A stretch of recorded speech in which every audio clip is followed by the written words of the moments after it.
Good morning, friend. My name is Mohit Kumar Saini. Welcome to my YouTube channel. Today we started the मतलब कक्षा 9 के हिंदी के सवाल सपनों की याद का चैप्टर नंबर 4। सवाल सपनों की याद चैप्टर नंबर 4। इसके आज हम प्रश्न उत्तर करेंगे, मतलब प्रश्न अभ्यास करेंगे। So let's begin, let's start. So let's first question is, किस घटना से सालेम अली के जीवन की दिशा बदल दिया, जीवन की दिशा को बदल दिया। सो लेट्स फर्स्ट आंसर। एक बार बचपन में सालिम अली की एयर गन से एक गोरियां घायल होकर गिर पड़ी। इस घटना ने सालिम अली के जीवन की दिशा को बदल दिया। वे गोरिया की देखभाल, सुरक्षा और खोजबीन में जुट गए। उसके बाद उनकी रुचि पूरे पक्षी संसार की ओर मुड़ गई और वे पक्षी प्रेमी बन गए। So next question. सो आप इसको नोट कर लीजिए नोटबुक में। Next question. सालिम अली ने पूर्व प्रधानमंत्री के सामने पर्यावरण के संबंधित किन संभावित खतरों का चित्र खींचा होगा कि जिससे उनकी आंखें नम हो गई थी? उत्तर नंबर 2। आप इसको देख लीजिए, स्क्रीनशॉट ले लीजिए, लिख लीजिए रोक करके, स्किप करके वीडियो को। सालिम अली ने पूर्व प्रधानमंत्री चौधरी चरण सिंह के सामने केरल की साइलेंट वैली संबंधित खतरों के बारे की बात उठाई होगी। उस समय केरल पर रेगिस्तानी हवा के झोंके का खतरा मंडरा रहा था। वहां का पर्यावरण दूषित हो रहा था। प्रधानमंत्री को वातावरण की सुरक्षा का ध्यान था। पर्यावरण के दूषित के खतरों के बारे में सोचकर उनकी आंखें नम हो गई। Third question. आप इसको स्काइप करके देखते जाइए इस वीडियो को। लोरेस की पत्नी फ्रीडा ने ऐसा क्यों कहा होगा कि मेरी छत पर बैठने वाली गोरिया लोरेस के बारे में ढेर सारी बातें जानती है? So let's number 3। लोरेस का व्यक्तित्व बिल्कुल साधारण तथा इतना खुला सा था कि उनके बारे में किसी से कुछ छिपा नहीं था। इसलिए फ्रीडा कहती थी लोरेस के बारे में एक गोरिया भी ढेर सारी बातें बता सकती है। Fourth question. ये बड़ा लिखा है, कोई बात नहीं, कर लीजिए। इसको आप नोट करते जाइए प्लीज। तो फोर्थ क्वेश्चन। आश्चर्य स्पष्ट कीजिए का वो लोरेस की तरह निष्क्रिय जिंदगी का प्रतिरूप बन गए थे? कोई अपने जिस्म की हरारत और दिल की धड़कन देखकर भी उसे लौटाना चाहे तो वह पक्षी अपने सपनों के गीत दोबारा कैसे गा सकेगा? हम पहले इन तीनों के क्वेश्चन पढ़ लेते हैं, फिर बाद में इनके आंसर लिखेंगे। सालिम अली प्रकृति की दुनिया में एक टापू बनने की बजाय अथवा एक सागर बनकर उभरे थे। So let's begin our answer. आप इस वीडियो को स्काइप कर लीजिए, मैं वैसे भी रीड कर रहा हूँ। लोरेस का जीवन बहुत सीधा साधा था। प्रकृति के प्रति उनके मन में जिज्ञासा थी। सालिम अली का व्यक्तित्व भी लोरेस की तरह ही सुलझन तथा सरल था। यहाँ लेखक का आशय है कि नृत्य व्यक्ति को कोई जीवित नहीं कर सकता। हम चाहे तो कुछ भी कर ले पर उसमें कोई हरकत नहीं ला सकते। सालिम अली प्रकृति से खुले संसार में खोज करने के लिए निकले। उन्होंने स्वयं को किसी सीमा में कैद नहीं किया। वे एक टापू की तरह किसी स्थान विशेष या पशु पक्षी के विशेष में सीमित नहीं थे। उन्होंने अथवा सागर की तरह प्रकृति में जो अनुभव पाई उन्हें सजोया। उनका कार्यक्षेत्र बहुत विशाल था।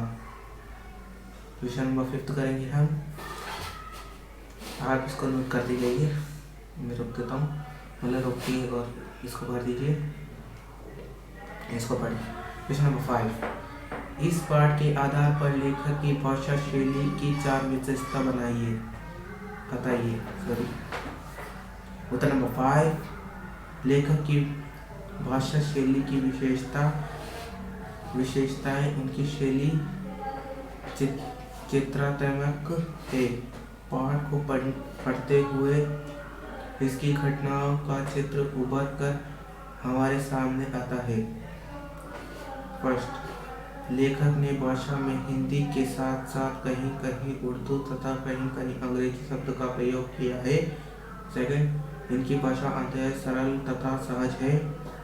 थर्ड पॉइंट, इसको रोक लीजिए फिर लिख लीजिए इसको। थर्ड पॉइंट, अपने मन भावों को प्रस्तुत करने के लिए लेखक ने अभिव्यक्ति शैली का सहारा लिया है। क्वेश्चन नंबर 6, आप इसको पहले स्टार्ट कर दें, नोट कर लीजिए नोट पे या समझ लीजिए। क्वेश्चन नंबर 6, इस पाठ में लेखक ने सालिम अली के व्यक्तित्व का जो चित्र खींचा है उसे अपने शब्दों में लिखिए। उत्तर नंबर 6, सालिम अली अन्य प्रकृति प्रेमी थे। प्रकृति तथा पक्षियों के प्रति उनके मन में कभी न खत्म होने वाली जिज्ञासा थी। लेखक ने शब्दों में उन जैसा वर्ड वाचर शायद कोई हुआ है। उन्हें दूर आकाश में उड़ती पंछियों की खोज करने का तथा उनकी सुरक्षा के उपाय खोजने का असीम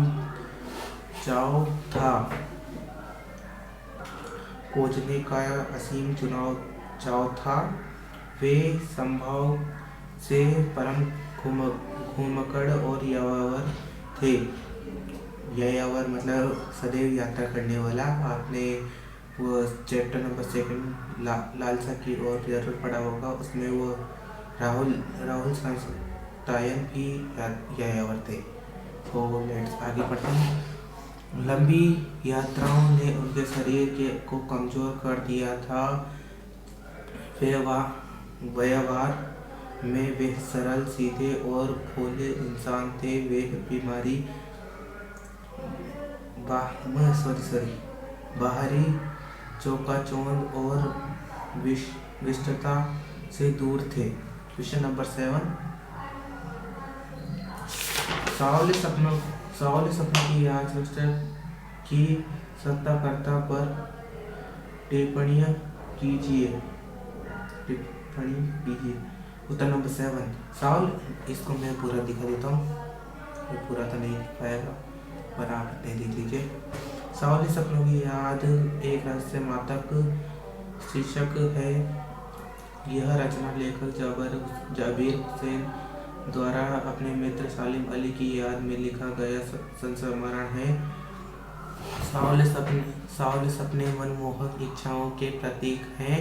यह सपने प्रसिद्ध पक्षी प्रेमी सालिम अली से संबंधित है। सालिम अली जीवन भर सुनहरे पक्षियों की दुनिया में खोए रहे हैं। वह उनकी सुरक्षा और खोज सपने में खोए रहे। यह सपने हर किसी को नहीं आते। हर कोई पक्षी प्रेम में इतना नहीं डूब सकता। इसलिए आज जब सालिम अली नहीं रहे तो लेखक को उन सावले सपनों की याद आती है जो सालिम अली की आंखों में बसते। इसको मैं नीचे कर देता हूँ। बसते पे हैं हम यहाँ पर इस जगह पे थे। यह शीर्षक सार्थक तो है किंतु गहरा रहस्यमात्मक है। चंदन की तरह घिस कर इसके अर्थ तथा प्रभाव तक पहुंचा जा सकता है। सो इस क्वेश्चन को आप नोट कर लीजिए। ये पूरा क्वेश्चन है, मैंने पहले नहीं दिखाया था। ये रचना और अभिव्यक्ति, इसको आप करना चाहे तो कर सकते हैं वरना नहीं। प्रस्तुत पाठ सालिम अली के पर्यावरण के प्रति चिंता और भी व्यतीत करता है। पर्यावरण को बचाने के लिए आप कैसे योगदान दे सकते हैं। क्वेश्चन नंबर 8, पर्यावरण को बचाने के लिए हम निम्नलिखित योगदान दे सकते हैं। फर्स्ट, हमें पेड़ों की कटाई रोकना होगा।